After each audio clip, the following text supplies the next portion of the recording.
give us about 48 hours of working time to do that. So since we are in the city of Hamilton hosting this meeting, I wanted to acknowledge that the city of Hamilton is situated upon traditional territories of the Erie, Neutral, Huron-Wendat, Haudenosaunee, and Mississaugas. And this land is covered by the Dish with One Spoon Wampum Belt Covenant, which was an agreement between the Haudenosaunee and Anishinaabe to share and care for the resources around the Great Lakes. We further acknowledge that this land is covered by the Between the Lakes Purchase of 1792 between the Crown and the Mississaugas of the Credit First Nation. Today, the city of Hamilton is home to many Indigenous people from across Turtle Island, North America, and we recognize that we must do more to learn about the rich history of this land so that we can better understand our roles as residents, neighbors, partners, and caretakers. So I'd also like to ask to please hold your questions until after the presentation. You can post questions and comments via chat box on your right or verbally by raising your hand after the presentation. And we will provide instructions at the appropriate time, and questions will be answered at that time as well after we finish presenting. So first, Omar, if you'd like to switch the slide. So you've registered for the event, you're here, welcome. We are here to tell you about the process that we followed to come to this point in the study. We wanted to review the project objectives with you and how we went about updating the AEGD Transportation Master Plan. We wanted you to participate in live questions and answers, period, if you wish, and provide feedback in any other way that we can provide you means for, and to find out about the next steps in the study. The important thing to remember is that the comments deadline, if you don't provide them today, the comments deadline is June 2nd. If you wish the comments to be incorporated into the study process to make any changes in it. Of course, you can ask questions at any time during the course of the study. And if you can proceed, thank you. So you can provide, you can review the presentation even after this, right? And the recording as well. You can, and you've obviously here, you can leave your feedback and suggestions also on the same Engage Hamilton portal that you came in through. And again, by June the 2nd, please. Thank you. So the purpose of this Public Information Center is that we are fulfilling a legal requirement through the municipal class environmental assessment process of a public meeting in this process. We wanted to introduce you to the study. We realized we haven't talked to you about it before. We wanted to provide an overview of the TMP update process and provide the opportunity for you to provide feedback. Next, please. So what is the AEGD TMP? The TMP for this study area is a strategic policy document and is developed to provide a framework that guides the future transportation-related projects and studies and initiatives and decisions within the AEGD. And you might say, why update the AEGD TMP? So that is a very good question. The TMP, the original TMP, dates back to council approval in 2011, and then it was appealed at the then Ontario Municipal Board, which is now known as the Local Planning Appeals Tribunal, and the decision from that was made in 2016. At that point, the TMP implementation update was approved by council. So there is quite a long time since we originally did the original master plan. And as such, because the master planning document followed an EA process as well, they usually are required to be reviewed every 10 years to see if they need to be changed. Well, when we started to look at this project, at this TMP, we realized that, yeah, there are some changes that need to take place. So one of the things that we did is we looked at the collector and arterial road network. Those are the major roads in the network, not local roads, not smaller roads, but the major roads in the network. So we wanted to look at the relative trends in the size and form of approved land uses and to address any potential barriers that may preclude the development from happening or preclude road connections from working appropriately. We wanted to make sure that the network meets existing and future multimodal transportation needs. Next, please. So this AGD-TMP, it reflects the study area, reflects the same study area that the original AGD-TMP covered. And that also covers the same study area as the secondary plan for this area covered. It's exactly the same. It's the full business park boundary up to its full build out at some point. This is a provincially significant employment zone. And it surrounds our airport, the J.C. Munro Hamilton International Airport, which is the busiest freight airport in Canada.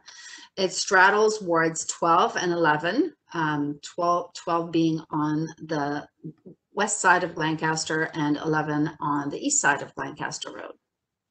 Next, please.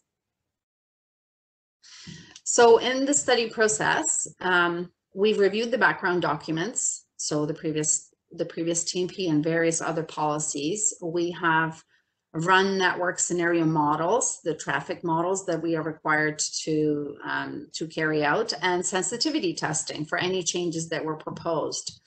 Then when we were looking at the different modifications, we had to rerun some of them. So it was a very, a thorough process. We've come to the point where we have our alternative network, and we wanted to and needed to reach out to the stakeholders to get your input. Next, please. Another thing to note is that the AGD-TMP update that's following the municipal Class EA process is following a master plan process as part of that EA. So what that means is, as you see on the top, there are 5 phases that normally comprise a typical municipal Class EA process. A master plan process typically fulfills phases 1 and 2 requirements of that process, which means that we identify a problem and opportunity statement, and we provide alternative solutions, and we propose an alternative preferred option for the public and for stakeholders to provide feedback on. And if you can move on, please. So the study objectives. We based our study objectives first and foremost on the City of Hamilton's community vision. And you see on the right side of the slide, the various vision aspects that drove us to our evaluations, to the objectives. But it's also very much a part of the typical municipal Class EA process. All these things are also considered in that process. So it was a fairly good fit from that perspective. We built on the previously approved 2011 and 2016 TMPs.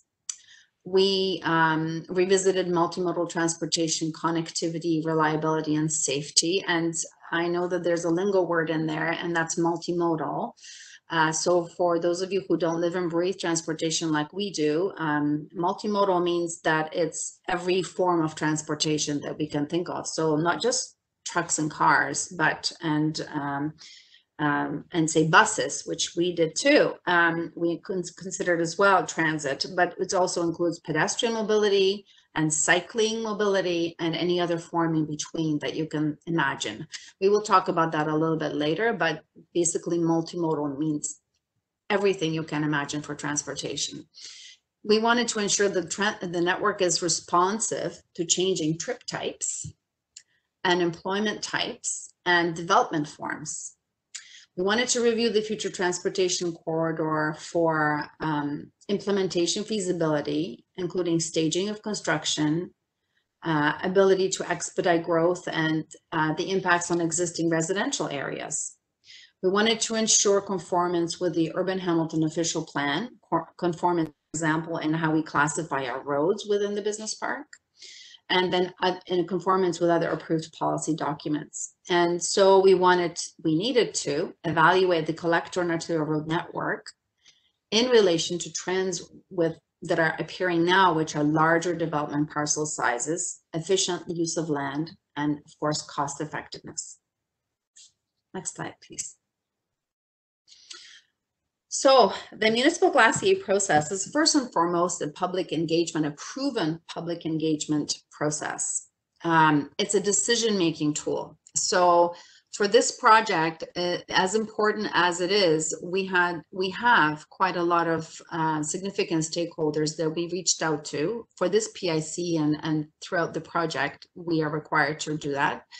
So the stakeholder list includes Indigenous people, study area landowners, community advocacy organizations such as Environment Hamilton, for example, regulatory agencies such as Ministry of Transportation, the J.C. Munro and Hamilton International Airport, and Transport Canada, the goods movement organizations such as Ontario Trucking Association, Hamilton Chamber of Commerce and Business Associations, and various utilities. And the methods for reaching out to various stakeholders normally legally only are required to carry out such things as direct mail. So many of you would have arrived here because you were notified through direct mail. We're also required to publish in the local newspaper. So we've published 2 notices in Hamilton Spectator, but we also reached out through social media and other virtual meetings, but this main public information center is also a part of that requirement. And yes, we are here virtually today because due to COVID, we could not meet you in person. Next, please. And I pass you on to Omar.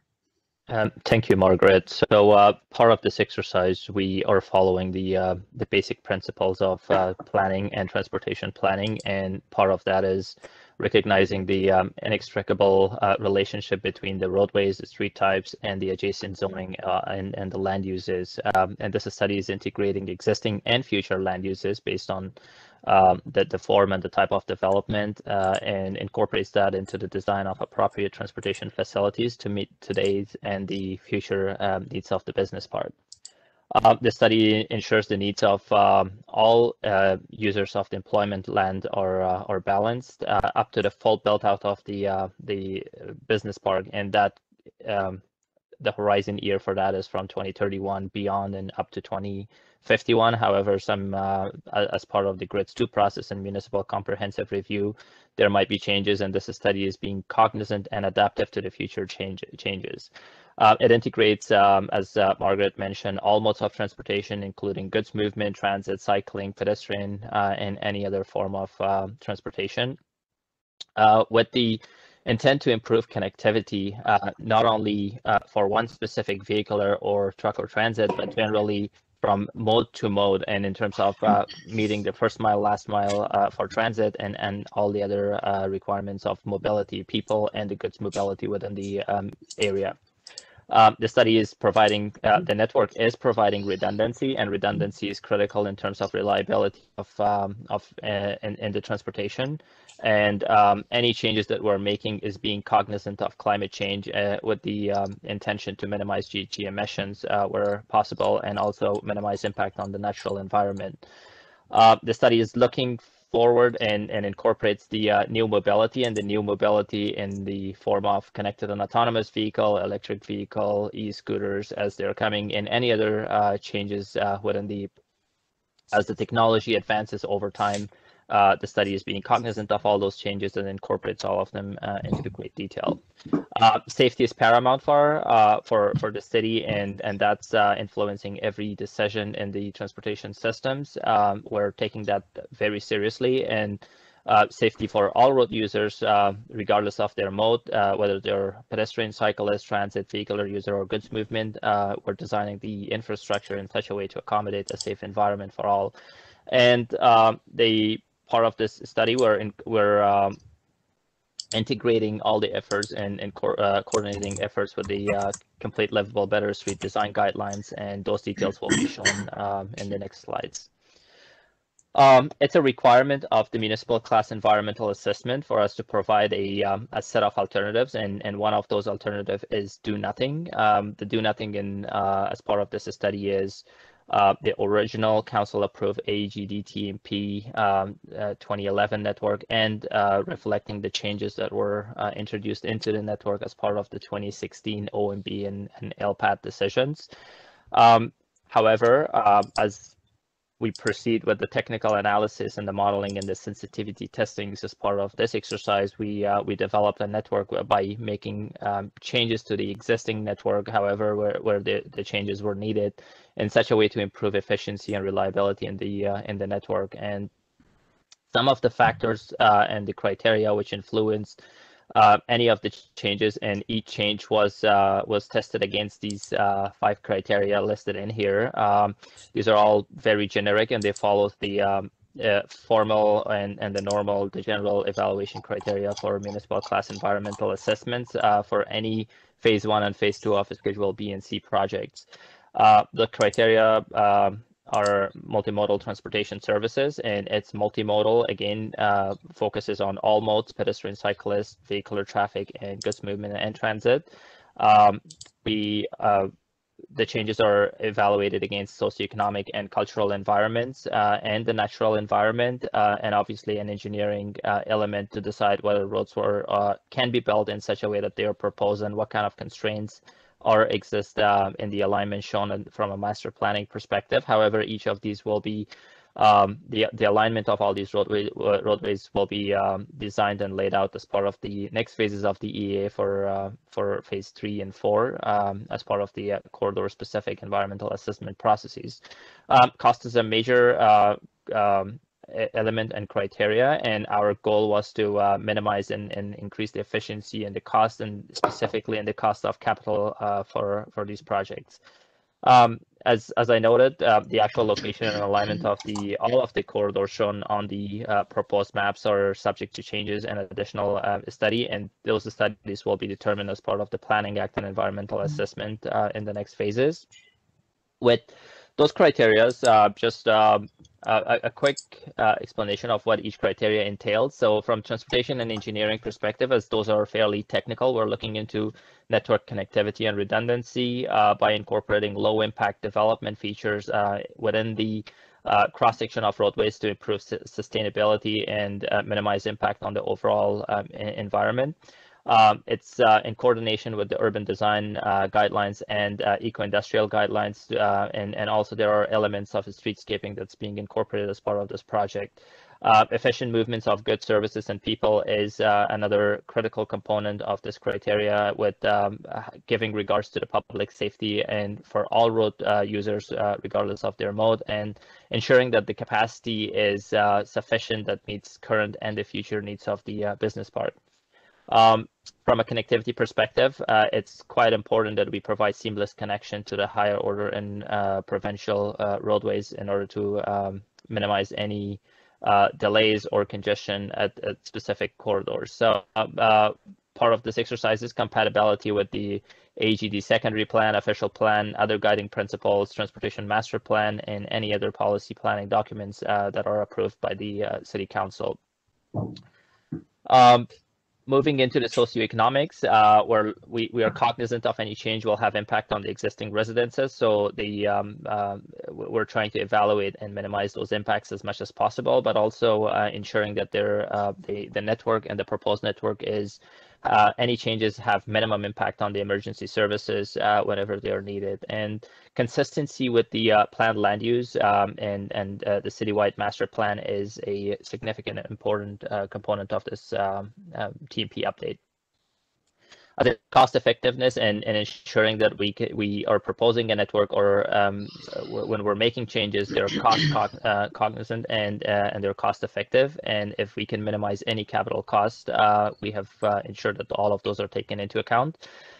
From a cultural environment perspective, the original TMP detailed stage 1 of the archaeology and natural environment inventories were completed as part of the 2011 and further part of the secondary plan. So we're working based off the same archaeological studies and natural environment studies and inventories. However, this study will be guiding the next phases of the environmental assessment for each corridor to conduct the additional field studies as they're needed. It's important to note that we have provided on the city website a detailed evaluation matrix, which is a 3-pager document, and that specifies how each of these criteria were taken into account as part of any changes we're introducing into the every segment or block of the roadways as part of the proposed network. So if you're interested to review the details, we would encourage you to visit the project webpage at Engage Hamilton or hamilton.ca and review that detailed document.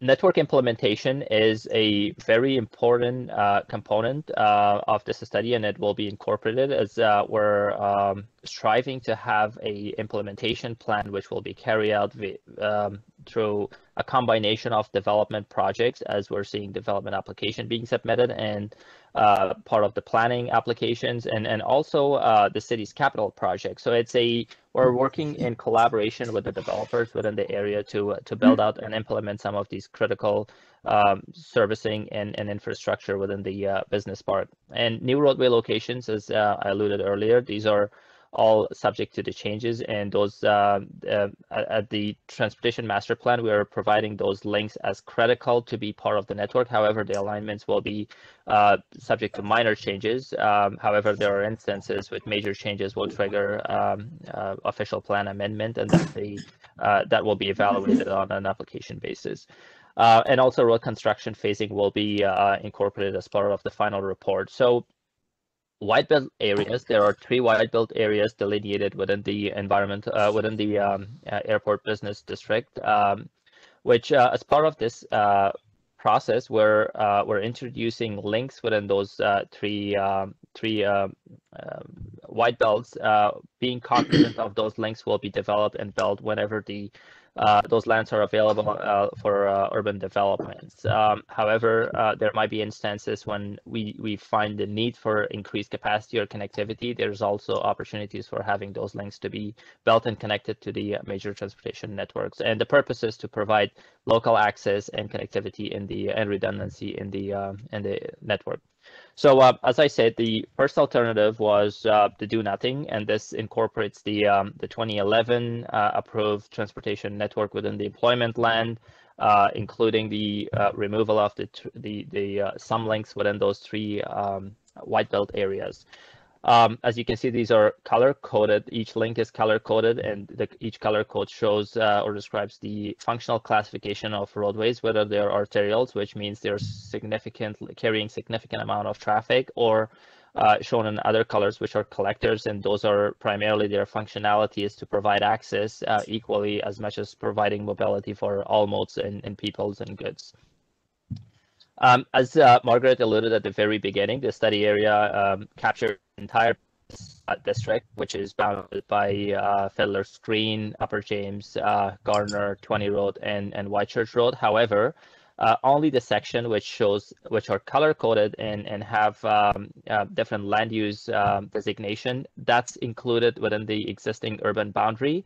The sections west and south of the airport and Highway 6 are not part of the urban boundary, and they're not open for development as of yet. However, the GRIDS 2 process and the municipal comprehensive review will review all of those in details, and if there is a need for urban boundary expansion for employment uses, will be discussed as part of those processes. However, it's not included as within the scope of this study. So as we reviewed the existing network, and with the existing or the do nothing alternative, we identified there were some challenges which were brought to our attention by the Hamilton International Airport, Transport Canada, and those were specific to the safety and operation of planes that were landing on the north-south runway. One of the corridors which was proposed initially, as shown on this map in green,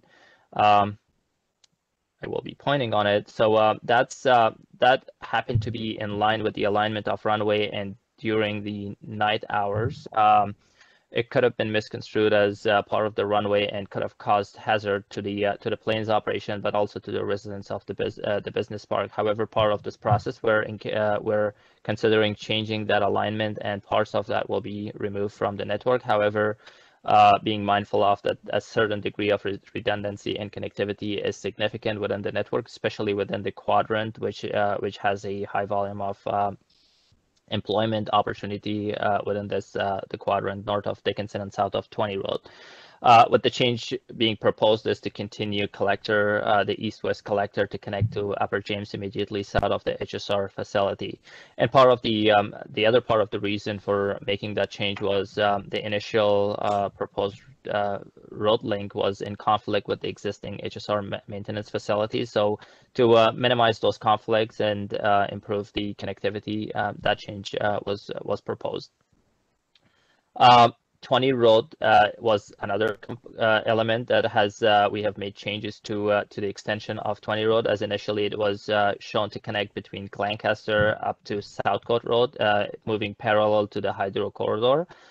However, looking into the cost efficiencies and the need for that specific section, we identified that there are opportunities for shortening that 20 Road extension up to the limits of a north-south collector, which is parallel to the Smith Road, the existing Smith Road, would have significant impact on allowing large-sized development parcels to be developed within that quadrant. However, it will save the city from a significant amount of investment and the capital cost. The capacity in the network will be provided through widening the north-south collector between Garner Road and Dickinson Road extension, or the Book Road connection, which will be the spine of the network for east-west travel.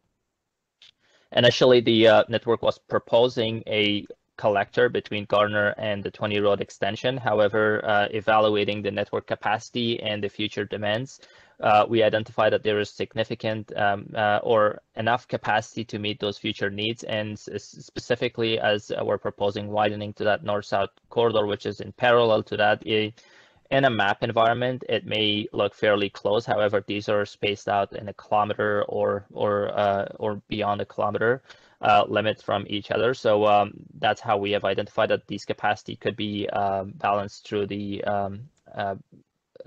capacity which will be available along Glancaster and that north-south collector, and that removal would not have significant impact on the travel reliability access, and those changes which you're seeing intercepted lines within the urban boundary or the white belt section.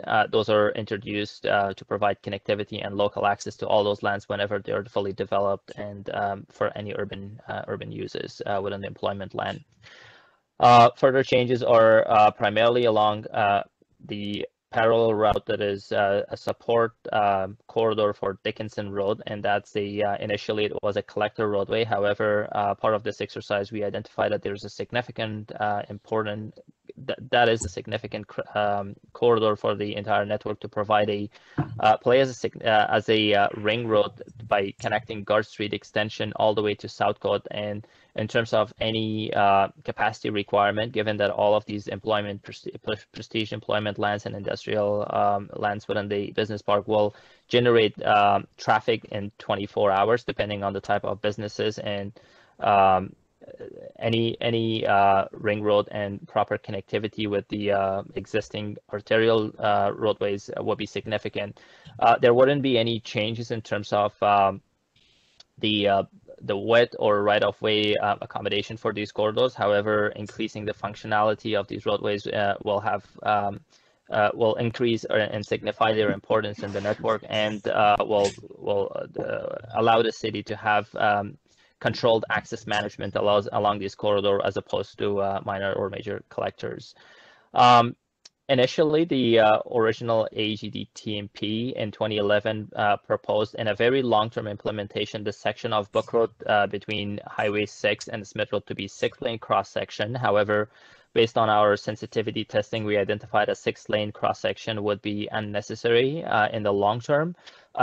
Part of this study, we would be proposing for the 4-lane cross-section to continue along Dickinson Road up to limits of Highway 6. However, an interchange would be required at the intersection of Book Road and Highway 6 with the additional auxiliary lanes to support the turning movements in and out of the interchange into Book Road and further on the westerly corridors. As you can see on the there are different color codes on the on each of these links describing their functional classification, but also describing the number of lanes for each corridor.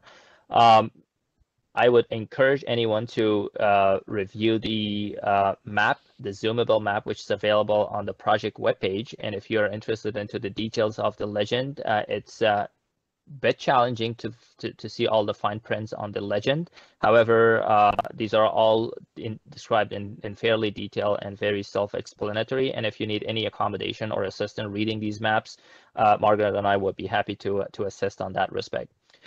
With that being said, that leads us to the preferred alternative or the revised network, showing all the changes that I described in the previous slide. And all of these are depicted within this map.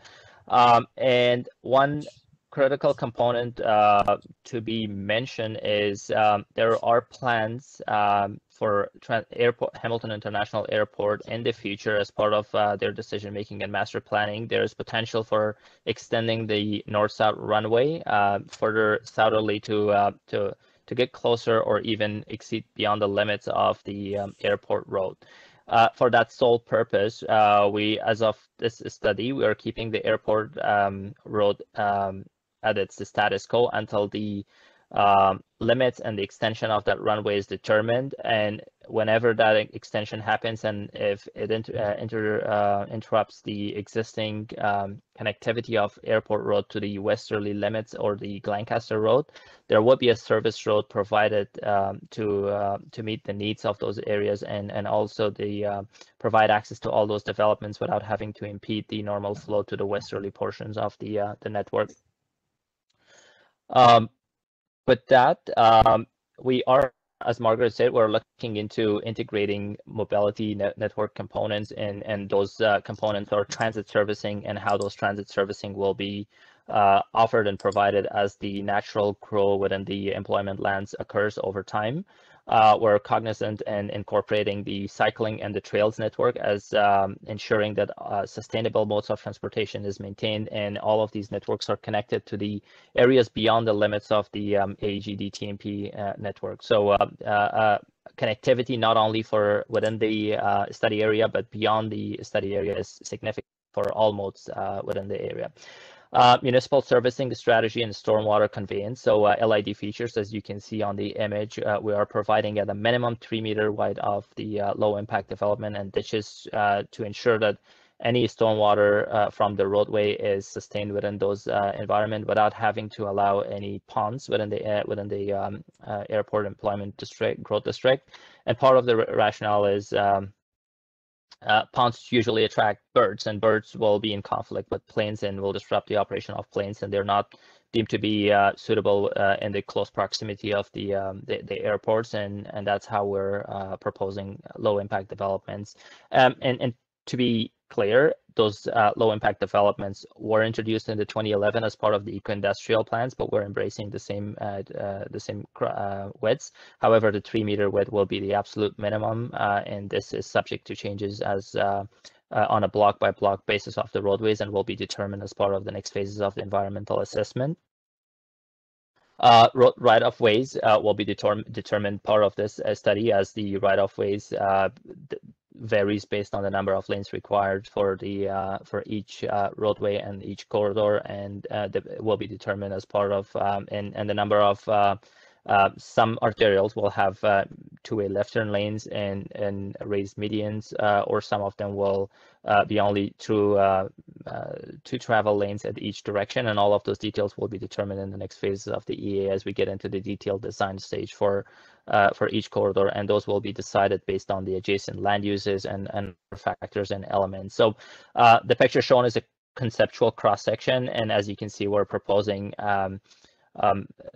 active transportation facilities on these corridors with enough buffer to create a safe environment for active transportation and vehicular modes of transportation. However, bus stops and bus shelters are an important piece of infrastructure within this within the network, and stops will be accommodated either through the tree and street lighting standard spaces where they fit, or however infrastructure will be provided in such a way to provide a safe environment for transit users to get in and out of the buses. All of these proposed cross sections and road realignments will be again determined as part of the next phases of the EA and the Planning Act as part of the development applications at each quadrant. So we are proposing minor changes, and the changes would be any changes to the cycling and trail network would be to adapt the proposed network changes in the study area. As you can see, there hasn't been any addition or removal, because we have full regard and respect and understanding that providing any sort of active transportation facility is significant for efficient movement of people and good and employees within the employment land. We're ensuring that connectivity is maintained and a safe environment is provided. And moreover, the cycling network is connected with the trails network, and all of the cycling and trails networks are connected to the either proposed networks or planned networks beyond the boundaries of the AEGD. With that, I'll pass it to Margaret. Thank you, Omar. So one of the other aspects of all modes being considered in the AEGD TMP is, of course, transit service, which in the short term, the HSR has a 10-year local transit strategy, which includes an increase in service frequency and area. And that includes, that's applicable to Route 28, Line Express, and also an increase in service frequency for the existing Route 44 on Rymel Road. Pardon me. Long term, however, we are recommending an increase in AEGD transit service to support economic and employment growth. And that, of course, is within the confines of applicable transit and taxation policies. Having said that, we also have transportation demand management goals in mind. And for those of you who don't live and breathe transportation lingo like we do, you may think, oh, what the heck is that, transportation demand management? But it's actually really the bullets below kind of describe what it is. It helps to embrace all modes, to make our travel choices broader and more sustainable wherever possible. So we will we will strive to improve the range and quality of available travel choices and their reliability, because we know people will go where they know there will be service of any kind for whatever mode they choose to pursue. To promote a combination of scheduled and on-demand mobility choices. The transportation demand management influences and will influence the employees that will be the behavior of employees in the AEGD to use infrastructure in more efficient ways. So, for example, that includes carpooling and rideshare. And as part of this project, a new initiative has been recommended to be started by Transportation Planning Division, which is that staff will create a transportation management association that is specific to the AEGD. And you see in here on the bottom, there's a really cool graphic that talks about, you know, how many people fit in the cars versus how many other options you would have if you didn't want to or can't drive in a personal vehicle. And the next slide, please. So this is sort of the meat of the presentation, and we wanted to remind you that your input is important. Comment deadlines are by June 2nd. We would really appreciate if we could let us know by then. We will, after this process, amend whatever is necessary to amend as appropriate in the network. We also are required to and want to create a project file report that will encompass all that we've done in one report. We will then pursue a council report write a council report that will present to council and get permission for their approval, for their endorsement of a 30-day public review, which is the next part of the EA process. And at that point, an appeal based on Aboriginal rights and treaties can take place. That's a 30-day public review. And the next slide, please.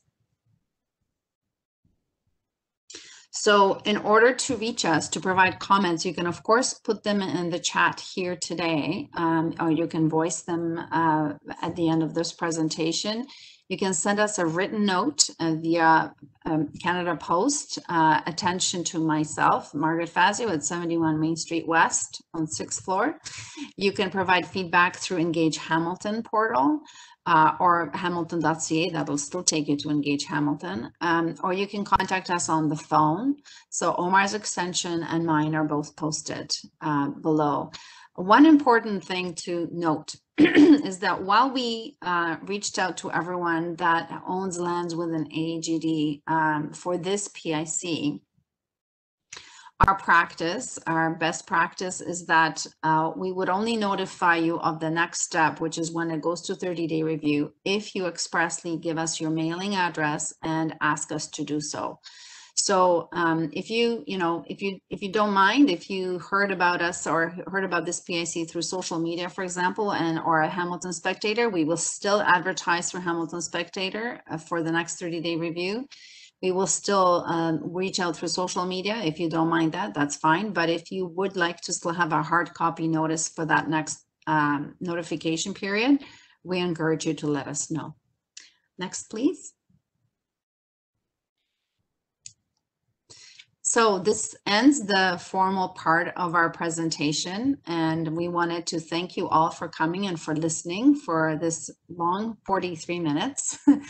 Then this will be a start of the questions and open discussion period, and Omar will walk you through the options through different devices of how to do that. Thank you very much.